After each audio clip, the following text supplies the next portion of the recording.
Who doesn't like sneaking up in the kitchen in the middle of the night to munch on some food? And to be honest, every food hits different during that time. So there are two groups who share opposing point of views on eating late at night. I personally think that the opposing group has some really strong evidence compared to the one that supports late night snacking, but I'll try to give you the perspective of both sides and let you be the judge. Alright, so let's start with the opposing group.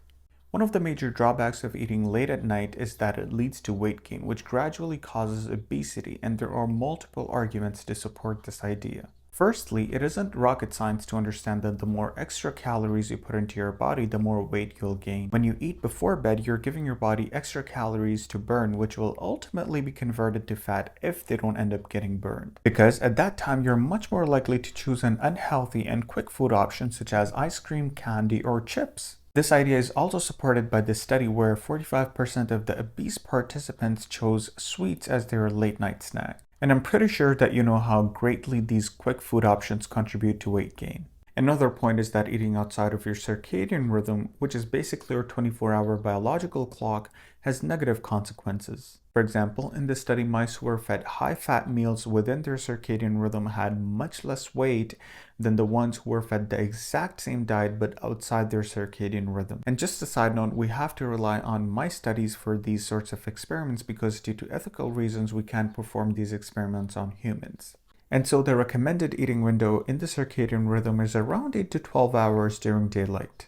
Because in the study, pre-diabetic adults who ate between 8 a.m. to 5 p.m. had lower fasting glucose levels than when they ate between 12 to 9 p.m. So notice how it's the same number of hours, but the effects on the body is quite different. Furthermore, your body's ability to burn the food you eat differs throughout the day.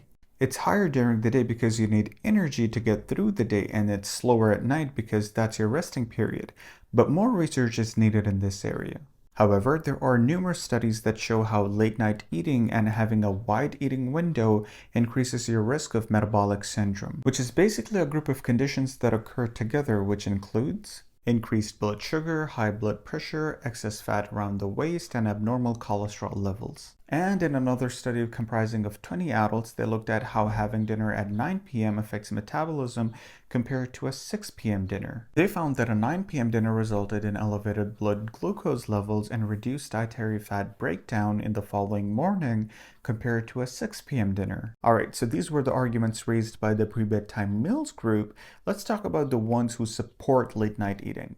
So for those people who like to eat large meals after their dinner, switching to a lighter snack can actually help them slightly reduce their weight. For example, in another study, adults who had milk and cereal 90 minutes after dinner consumed an average of 397 less calories the following day, which eventually helped them lose around 1.85 pounds of weight. Furthermore, if snacking before bed helps you fall asleep, then it is encouraged to do so because sleep deprivation has been linked to overeating. But the condition here is the same, that the snack needs to be light and on the healthier side rather than pizza and cola. So these are the two main reasons in favor of late night snacking. And in case you're wondering what constitutes a healthy snack, try eating berries or a handful of nuts. Now it's up to you to decide whether eating before bed is the right choice or not. And if you'd like to read about this topic in detail, then check out this article by Healthline.